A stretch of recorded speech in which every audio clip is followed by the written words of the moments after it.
عزیزان محترم، اللہ رب العزت کا بے پناہ شکر و احسان کہ اللہ رب العزت نے ہمیں ہدایت والے بندے بنایا، اسلام کے ماننے والے، اسلام کے قبول کرنے والے بنایا۔ یہ اللہ تعالیٰ کا بے پناہ فضل و احسان ہے۔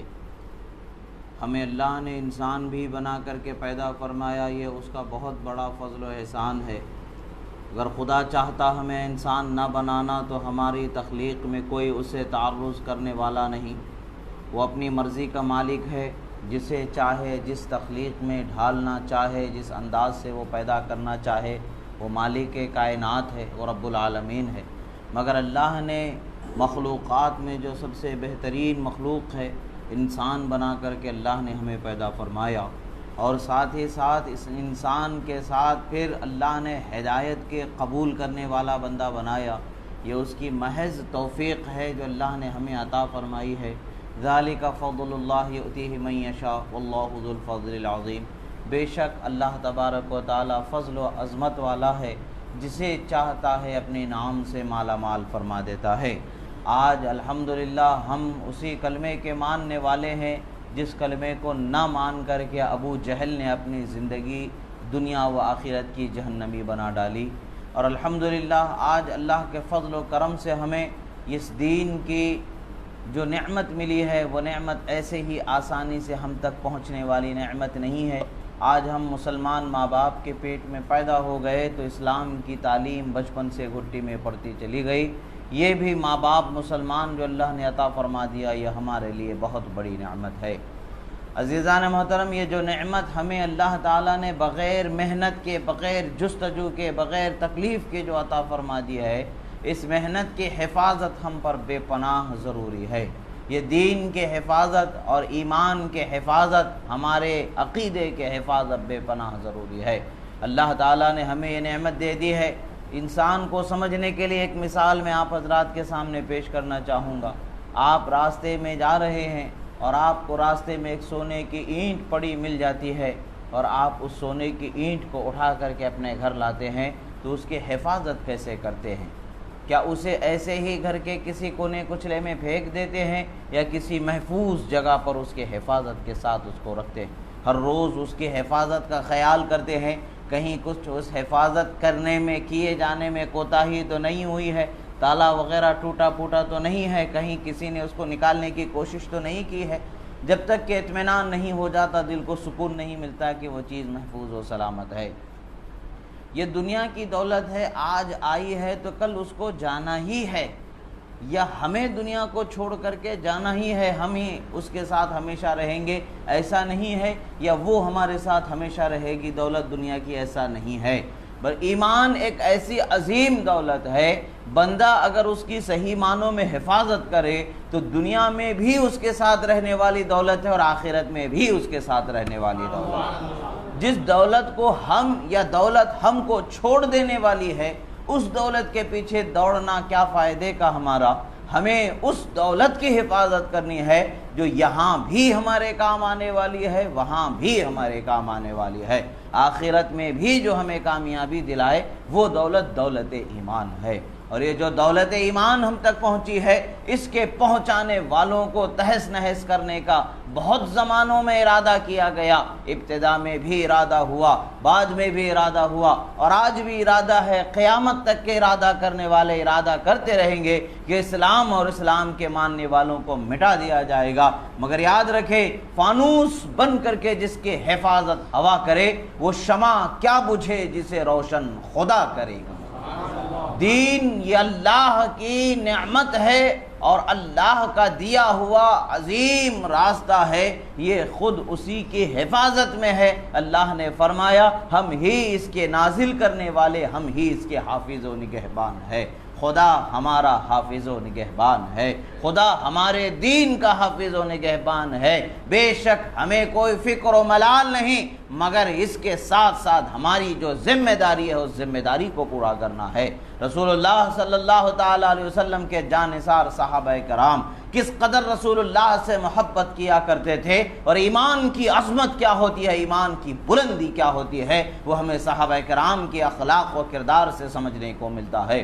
حضرات صحابہ کرام کی عظیم قربانی جو اسلام کو کبھی نہ بھلائے جانے والی قربانی ہے، جو کبھی نہ بھلایا جا سکے ایسی عظیم قربانی ہے، ایک بدر کا میدان ہے تو پھر دوسرا جنگ احد کا ایک عظیم معرکہ ہے جسے ہم کبھی فراموش نہیں کر سکتے ہیں، جس میں رسول اللہ صلی اللہ تعالیٰ علیہ وسلم کے ام محترم حضرت امیر حمزہ رضی اللہ تعالیٰ عنہ کی ایسی ہولناک شہادت ہوئی ہے کہ جس شہادت کا تذکرہ سن کر کے انسان کے جسم کے رونگٹے کھڑے ہو جائیں، اور حضرت عبداللہ ابن جحش، حضرت مصعب ابن عمیر رضی اللہ تعالیٰ عنہم وغیرہ صحابہ کرام، کثیر ایسے صحابہ کرام جنہوں نے شہادت پائی ہے، وہ کیسی شہادتوں کو انہوں نے اپنے کلیجے سے لگایا ہے، گلے سے لگایا ہے، تاکہ یہ دین کا جو کلمہ بلند کیا گیا ہے اس کی بلندی کو کوئی جھکانے کی جسارت نہ کر سکے، جان 1000 مرتبہ قربان ہو جائے اس دین کے حفاظت کے لیے تو ہو جائے، بلا سے جان کی کسی کو پرواہ نہیں ہے، ہاں خدا کے دین کے حفاظت کے لیے اپنی جانوں کو قربان کر دینا یہ اہل اسلام کا شروع تاریخ سے طریقہ چلا رہا ہے۔ یہ ایسا امتیاز ہے اسلام کے ماننے والوں میں، ایسا امتیاز کسی اور مذہب میں کبھی ملتا ہی نہیں ہے کہ جس طرح سے اسلام کے ماننے والوں نے اسلام کے لیے جان کو پیش فرمایا ہے۔ حضرت حمزہ رضی اللہ تعالی عنہ جو رسول اللہ صلی اللہ تعالی علیہ وسلم کے چچا محترم ہے، آپ کی شہادت کو کس طریقے سے انجام دیا گیا، کیسی شہادت آپ کی ہوئی۔ جب آپ شہید ہو گئے تو کفار قریش کے اس وقت پر کچھ خواتین تھیں جنہوں نے قسم اٹھا رکھی تھی، حضرت ہندہ ہیں، یہ بعد میں انہوں نے اسلام قبول کر لیا، اور اسلام قبول کرنے کے بعد اسلام کی ایک خاص عصمت ہے، جو پہلے جن سے جو گناہ سرزد ہو چکے ہوتے ہیں وہ معاف کر دیے جاتے ہیں۔ رسول اللہ نے ان کے اسلام کو قبول فرما لیا، اب ہم کوئی حق نہیں رکھتے کہ اس پر تعرض کریں، ہمیں تو بس صحابی ہونے کی حیثیت سے اسلام قبول کرنے کے بعد ان کا ادب و احترام کے ساتھ ہی ذکر کرنا ہے۔ مگر ابھی یہ واقعہ جو مذکور ہوگا یہ واقعہ ان کے اسلام قبول کرنے سے پہلے کا ہے، جب انہوں نے اپنے باپ کی موت کا بدلہ لینے کی قسم اٹھائی تھی اور حضرت حمزہ رضی اللہ تعالیٰ عنہ کو شہید کیا گیا۔ وحشی نام کے ایک صحابی ہیں جنہوں نے حضرت حمزہ کو نیزہ مارا تھا، یہ ابھی اسلام قبول نہیں کیا تھا، انہوں نے اسلام قبول کرنے سے پہلے والے واقعات ہیں۔ اسلام قبول کرنے سے پہلے والے لوگوں میں جو اسلام کے ماننے والوں میں مقابل میں آنے والے بہت سارے وہ ہیں جو بعد میں جنہوں نے اسلام کی حقانیت کو جان کر کے انہوں نے اسلام قبول فرما لیا، انہی میں سے یہ حضرات بھی ہیں جنہوں نے پہلے تو اسلام کی عظمت و حقانیت کو جان نہیں پائے اور اپنے طور پر جو کچھ ایذا کا وہ انہیں موقع ملتا وہ پورا کرتے چلے گئے، مگر آخر کار اللہ نے انہیں ہدایت نصیب فرما دی، انہوں نے اسلام قبول کر لیا۔ اب اسلام قبول کرنے کے بعد قبول اسلام سے پہلے کی جو ان سے خطائیں سرزد ہوئیں جب خدا و رسول نے معاف فرما دیا ہے تو ہمیں کوئی حق نہیں کہ ہم اس پر تعرض کریں۔ حق یہ ہے کہ ہم تو بس ان کو جس طرح سے خدا و رسول نے قبول فرما لیا ہے ہمیں بھی اسی طریقے سے ان کا ادب احترام کرتے ہوئے ہمیں ان کا اچھے طریقے سے ذکر کرنا چاہیے۔ رسول اللہ صلی اللہ تعالی علیہ وسلم کے چچا محترم حضرت حمزہ رضی اللہ تعالیٰ عنہ کی شہادت ہوئی، آپ کے پیٹ میں نیزہ مارا گیا، نیزہ پار ہو گیا، آپ کو اسی طریقے سے زخمی کیا گیا اور آپ کے پھر جسم مبارک سے روح نکل گئی۔ جب ہندہ کو پتہ چلا اس وقت پر تو وہ تشریف لائیں، ابھی اسلام قبول نہیں کیا تھا، وہ آتی ہیں اور کلیجے کو چیرتی ہیں اور آپ کے ناک کان ہونٹ کاٹے گئے ہیں، اس سے زیور بنایا گیا، کلیجے کو چبایا گیا تھا۔ رسول اللہ صلی اللہ تعالی علیہ وسلم کو یہ منظر کبھی بھی برداشت نہیں ہوا، رسول اللہ صلی اللہ تعالی علیہ وسلم نے اس منظر کو کبھی فراموش نہیں فرمایا، کبھی اس کو برداشت نہیں فرمایا۔ رسول اللہ صلی اللہ تعالی علیہ وسلم کے چچا نے ہم تک آج جو دین پہنچا ہے اس دین کی امانت داری کے لیے، اس دین کی حفاظت کے لیے اپنے کلیجے کو چبوانا کر برداشت ہو گیا ہے اور ان کے جسم کے ٹکڑے ہٹانا انہیں برداشت ہے، مگر دین محمدی پر آنچ آنا کبھی برداشت نہیں ہے۔ آج ہم اس طریقے کی قربانی نہیں دے سکتے ہیں، مگر کیا ہم اپنے اخلاق و کردار جو برے ہیں بد ہیں اسے چھوڑ کر کے قربانی نہیں دے سکتے ہیں، اپنی وہ خواہشات جو برے ہیں، گندے ہیں، اور اپنی وہ سوچ جو بری اور گندی ہے اسے پاک کر کر کے کیا ہم اسلام کے لیے ان قربانیوں کو نہیں پیش کر سکتے؟ یقیناً نہ ہمارا کلیجہ چبانے کا وقت ہے، نہ ہمارے جسم کے اعضاء کو کاٹے جانے کا وقت ہے۔ اگر آج وقت ہے تو اپنے بد اخلاقیوں کو چھوڑ دینے کا وقت ہے اور اپنے برے اعمال کو چھوڑ دینے کا وقت ہے، اللہ اور اس کے رسول کے سچے راستے پر چلنے کا وقت ہے، سچے طریقے پر چلنے کا وقت ہے۔ اگر آج ہم یہی کر لیں تو یہی ہمارے لیے سب سے بڑی کامیابی کی بات ہے۔ نہ تلوار لے کر کے میدان میں آنے کی ضرورت ہے، نہ سر کو تن سے جدا کروانے کی ضرورت ہے، نہ اعضاء کو کٹوانے کی ضرورت ہے، نہ آنکھوں کو اپنے حلقوں سے نکلوانے کی ضرورت ہے، نہ زخموں سے چور ہو کر کے زمین پر رسنے تڑپنے کی ضرورت ہے۔ نہیں، ایسا کوئی وقت ہی نہیں ہے ہمارے لیے۔ تو بس آج کے میدان میں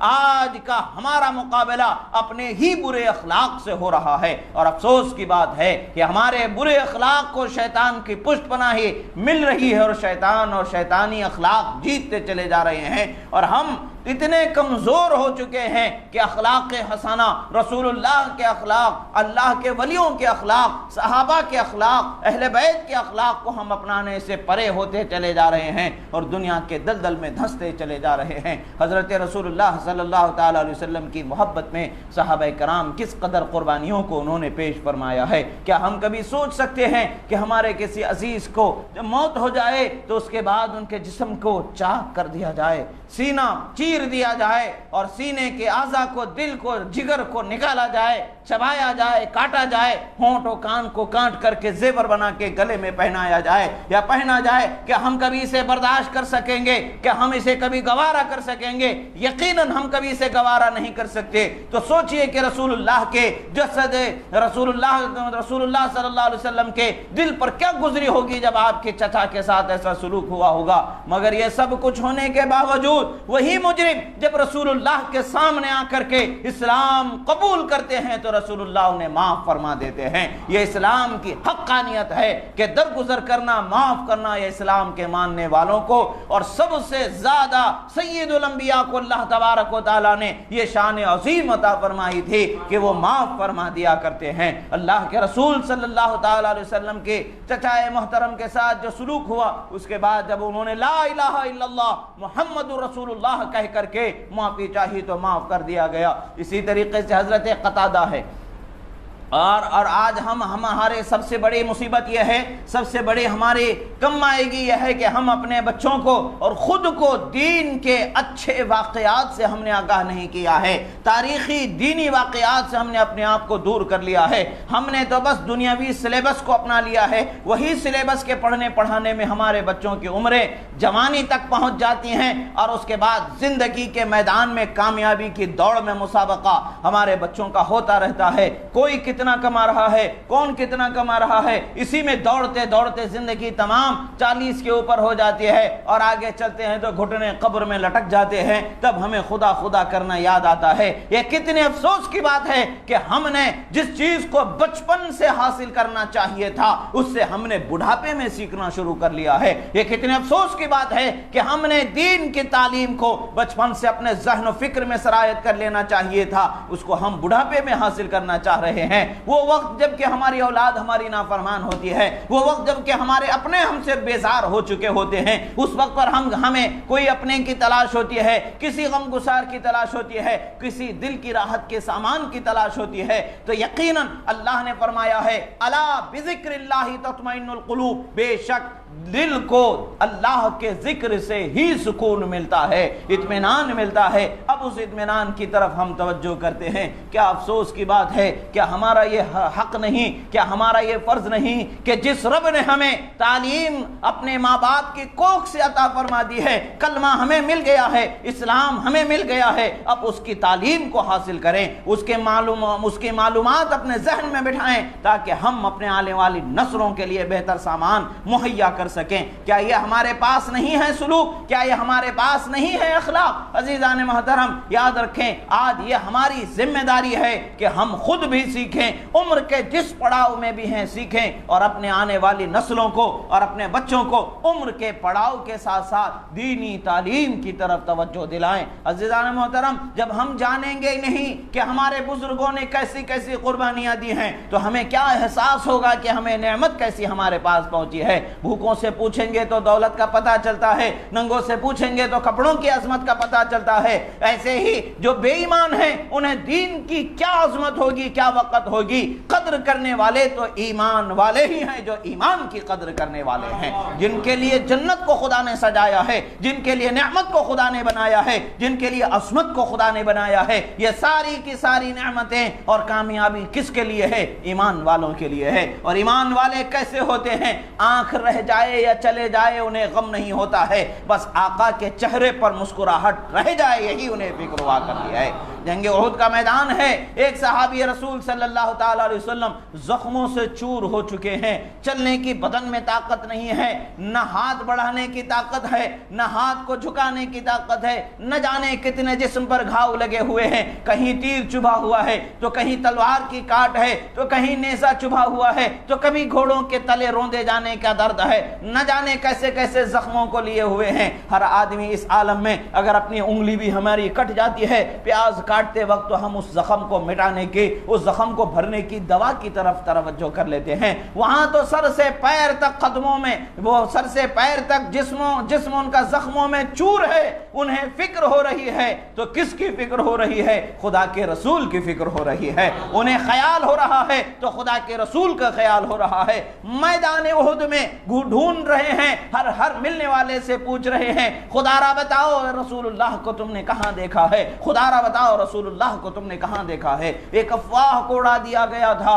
کہ معاذ اللہ رسول اللہ کو قتل کر دیا گیا ہے، تو اس افواہ کے چلتے چلتے ان کے کانوں تک بھی وہ آواز افواہ کی پہنچ چکی تھی۔ بے چین عاشق رسول کا سینہ ہے، قدم ان کے زخموں کی وجہ سے چلنے کی طاقت نہیں رکھتے ہیں، ہاتھ ان کے زخموں کی وجہ سے آگے بڑھانے کی طاقت نہیں رکھتے ہیں، جسم میں طاقت نہیں ہے، مگر محبت جو دل کی شان ہوتی ہے، جو روح کا زیور ہوتا ہے، وہ ایسی محبت ہے کہ بے چین نظر آ رہے ہیں، مچھلی کی طرح تڑپتے نظر آ رہے ہیں۔ ہر ملنے والے سے پوچھ رہے ہیں مجھے خدا کے رسول کا پتہ بتا دینا، مجھے خدا کے رسول کے حوال سے آگاہ کر دینا۔ صحابہ نے بتایا فلاں جگہ اس پہاڑ کے کنارے پر وہ تشریف فرما ہیں۔ رسول اللہ کے عظیم صحابی گھسٹتے ہوئے وہاں تک پہنچ جاتے ہیں، اور ہم اگر ہوتے معاذ اللہ تو کیا حال ہوتا ہمارا؟ تو ہم اگر ہمیں زخم آ جائیں تو ہم سیدھے ہسپتال کی راہ لیتے ہیں یا دوا دینے والے کی راہ لیتے ہیں، کوئی ہمیں ہسپتال تک پہنچا دے اس تک کیا پتہ ہم تلاش کرتے ہیں۔ مگر یہ وہ ہیں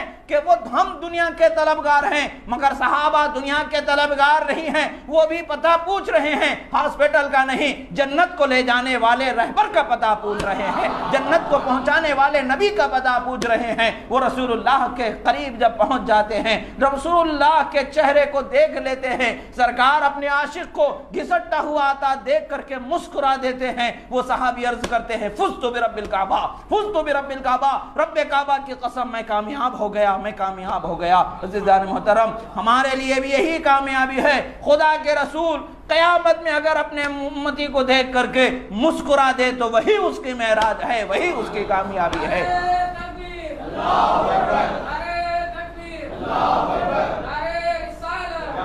خدا کے رسول اگر اپنے چہرے کو اس بندے سے پھیر لیں تو کیا حال ہو جائے؟ کون ہمارا پرسان حال ہوگا؟ عزیزو آج بھی وقت ہے زندگی کو سنبھالنے کا، آج بھی وقت ہے اپنے آپ کو بدلنے کا۔ کیا فائدے کی زندگی دنیا کی طلب میں گزر جائے؟ فائدہ تو تب ہے کہ جب ہم رسول اللہ کے محبت میں زندگی کو خدا حافظ کہہ دیں، رسول اللہ کی چاہت میں زندگی کو خدا حافظ کہہ دیں۔ وہاں تو جانوں کا نذرانہ دیا جا رہا تھا، کیا آج ہمارا یہ حق نہیں کہ ہم اپنے برے اخلاق کو چھوڑ دیں؟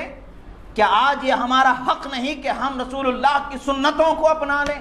کیا آج یہ ہمارا حق نہیں کہ ہم نمازوں کے پابند ہو جائیں؟ یقیناً یہ ہمارا حق ہے، یہ ہمارا فرض ہے کہ ہم اللہ اور اس کے رسول کے احکام کے پابند ہو جائیں۔ جس دن بھی یہ ہماری شان ہوگی تو جس راستے سے گزر جائیں گے راستہ شان سے تھر تھرانے لگے گا۔